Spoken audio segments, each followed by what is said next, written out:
जंगल शांत था, अंधेरा और खामोश। पेड़ टेढ़े मेढ़े और उलझे हुए थे। ऐसा लगता था जैसे आसमान को नोच रहे हों। ठंडी हवा पत्तों को हिला रही थी। लग रहा था जैसे कोई फुसफुसा रहा हो। राज की फुसफुसाहटें, चेतावनी की फुसफुसाहटें। गांव वाले जंगल के किस्से सुनाते थे। वो अजीब गायब होने की बातें करते थे। कहते थे जंगल में भूत प्रेत रहते हैं। लोगों को दूर रहने की चेतावनी देते थे। कोई पास जाने की हिम्मत नहीं करता था। फुसफुसाहटें उन्हें दूर रखती थीं। फुसफुसाहटें खतरे का वादा करती थीं। जंगल के किनारे एक टूटी हुई पत्थर की दीवार थी, काई और लताओं से ढकी। वो सांस लेती हुई लगती थी। हवा में बेचैनी सी थी। हवा में एक अजीब सी खामोशी थी। खामोशी को सिर्फ फुसफुसाहटें तोड़ती थीं। जंगल बुला रहा था। ये एक अंधेरा निमंत्रण था। फुसफुसाहटें अनगिनत रहस्यों का वादा करती थीं। वो एक मोहिनी पुकार थी जो अनजानों को लुभा रही थी। जंगल इंतजार कर रहा था, धैर्यपूर्वक, भूखा। चार दोस्त रोमांच के भूखे चेतावनियों को मजाक में उड़ाते थे। वो जवान और निडर थे, या उन्हें ऐसा लगता था। उन्होंने एक दूसरे को जंगल में जाने की चुनौती दी। एक समझौता हुआ। सारा सबसे निडर आगे बढ़ी। जॉन सावधान लेकिन वफादार उसके पीछे चला। एमिली शांत और सब देखने वाली घबराहट में पीछे रही। और माइकल मजाकिया सबसे पीछे था, अपने डर को हंसी में छुपाता हुआ। उन्होंने टूटी हुई दीवार पार की। जैसे ही वो जंगल में दाखिल हुए, हवा भारी हो गई, फुसफुसाहटें तेज हो गई, पेड़ झुकने लगे। देख रहे थे, इंतजार कर रहे थे। एक डर उनके ऊपर छा गया। वो आगे बढ़ते रहे, डर और उत्साह के मिश्रण से प्रेरित। धूप घने पेड़ों से मुश्किल से आर पार हो पा रही थी। परछाइयां उनके चारों ओर नाच रही थी। जंगल का जमीन नरम था। उनका हर कदम एक अंधेरे राज में डूबता हुआ लग रहा था। जंगल ने उनका स्वागत किया, अपनी बाहों में। शुरू में रास्ता साफ था। वो पेड़ों के बीच चांदी के रिबन की तरह मुड़ता हुआ जा रहा था। फुसफुसाहटें धीमी थीं, लगभग सुकून देने वाली। दोस्तों को एक अजीब सी शांति महसूस हुई, एक अप्राकृतिक शांति। जंगल उनके चारों ओर बदलने लगा। फूल चटकीले अप्राकृतिक रंगों में खिले। हवा में एक अनजानी खुशबू थी। फुसफुसाहटें उन्हें आगे बढ़ने के लिए उकसा रही थी, अजूबों का वादा कर रही थी। वो जंगल में और गहरे चले गए, अजीब सी खूबसूरती में खो गए।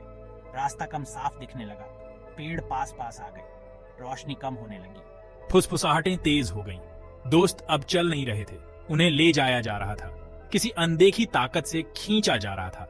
जंगल ने अपना जादू कर दिया था। वो उसके मोहक जाल में फंस गए थे। रास्ता मुड़ने और घूमने लगा। वो कई दिशाओं में बांट गया।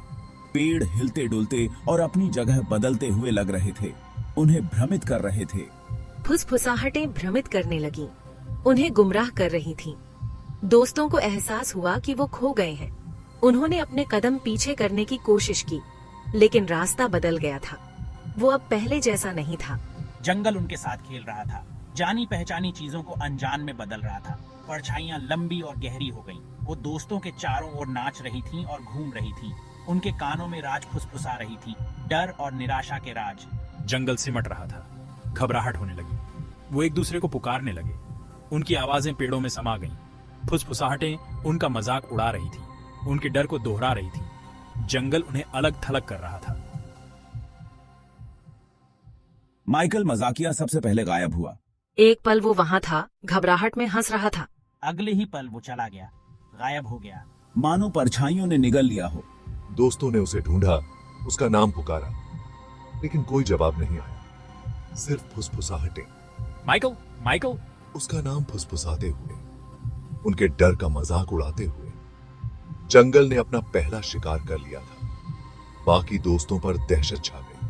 वो एक साथ चिपक गए, परछाइयों में देखते हुए, माइकल के किसी भी निशान को ढूंढते हुए। लेकिन वो चला गया था, जंगल ले गया था। फुसफुसाहटें तेज हो गईं। वो उनके चारों ओर लग रही थीं, पास आ रही थीं। माइकल के भाग्य के राज फुसफुसा रही थीं। राजसीय केसर, जो वो सुनना नहीं चाहते थे। जंगल भूखा था। एमिली शांत वाली अगली थी जो गई। वो चीखी, एक खून जमा देने वाली चीख जो पेड़ों से गूंज उठी। फिर सन्नाटा, एक भयानक सन्नाटा। सारा और जॉन उस जगह को डर के मारे देखते रहे जहां एमिली खड़ी थी, अब खाली। फुसफुसाहटें मजाकिया हंसी में बदल गईं। जंगल उनके साथ खेल रहा था, उनके डर के साथ खेल रहा था। बचे हुए दोनों दोस्त एक दूसरे से चिपक गए, डर से कांप रहे थे।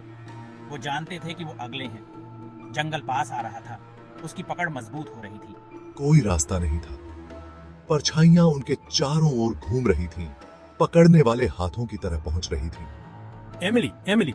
एमिली का नाम फुसफुसाते हुए, उसकी चीख को एक भयानक लोरी में बदलते हुए जंगल अपनी जीत का स्वाद ले रहा था। जॉन, सावधान वाला, परछाइयों में खींच लिया गया। वो चिल्लाया, मदद के लिए एक बेबस गुहार। लेकिन सारा कुछ नहीं कर सकी। वो डर के मारे देखती रही जैसे वो गायब हो गया, अंधेरे में समा गया। सारा अकेली थी, आखिरी बची हुई। जंगल उसके दोस्तों को ले गया था, एक एक करके। वो फुसफुसाहटों से घिरी हुई थी, उनके नामों की फुसफुसाहटें, उनके भाग्य की फुसफुसाहटें। परछाइयां करीब आ गईं। वो उसके पास पहुंच गईं। उसका नाम फुसफुसा रही थीं। उसे अपने दोस्तों के साथ शामिल होने के लिए आमंत्रित कर रही थीं। अंधेरे में जंगल इंतजार कर रहा था। डर ने उसे घेर लिया। वो जानती थी कि उसका समय निकट था। जंगल ने उसके दोस्तों को ले लिया था और अब वो उसे चाहती थी। उसने अपनी आंखें बंद कर ली, अपरिहार्य का इंतजार कर रही थी। सारा ने अपनी आंखें खोली। वो अभी भी वहां थी, अकेली, जंगल के बीच में।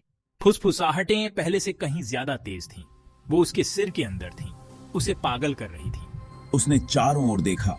पेड़ उसे देख रहे थे। उनकी शाखाएं कंकाल की उंगलियों की तरह पहुंच रही थीं। परछाइयां नाच रही थीं और घूम रही थीं। उसके डर का मजाक उड़ा रही थीं। जंगल एक भूल भुलैया थी, कोई रास्ता नहीं था। वो फंस गई थी, अकेली, फुसफुसाहटों के साथ। उसके दोस्तों की फुसफुसाहटें, जंगल की फुसफुसाहटें। वो पेड़ों से टकराती हुई चली। उसका दिमाग दौड़ रहा था, उसका दिल तेज धड़क रहा था। उसे बाहर निकलना था, उसे भागना था, लेकिन जंगल उसे जाने नहीं देता।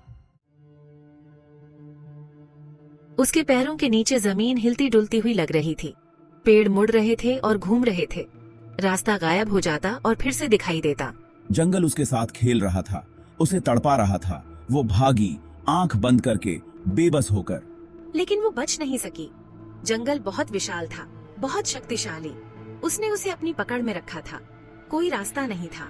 फुसफुसाहटें तेज हो गईं। वो अब चीख रही थी, उसका नाम चीख रही थी, उसके दोस्तों के नाम चीख रही थी। जंगल उसे निगल रहा था, तन और मन। वो अपने घुटनों पर गिर पड़ी, रोती हुई, हार मानकर। जंगल जीत गया था। उसने उसके दोस्तों को ले लिया था। उनकी शाखाएं आपस में गूंथी हुई थीं, एक अंधेरा छत बना रही थी। सारा ने ऊपर देखा। पेड़ उस पर ऊंचे दिख रहे थे। आसमान को ढक रही थी, बचने की किसी भी उम्मीद को ढक रही थी। वो उसका हिस्सा थीं। फुसफुसाहटें बेरहम थीं। वो उसके सिर के अंदर थीं। वो उनसे बच नहीं सकी। वो जंगल से बच नहीं सकी। जंगल ने उसे अपना लिया था। उसने अपनी आंखें बंद कर लीं, अपने भाग्य को स्वीकार कर रही थी। वो फुसफुसाहटों के साथ एक थी, परछाइयों के साथ एक। कोई बचाव नहीं था। जंगल जीत गया।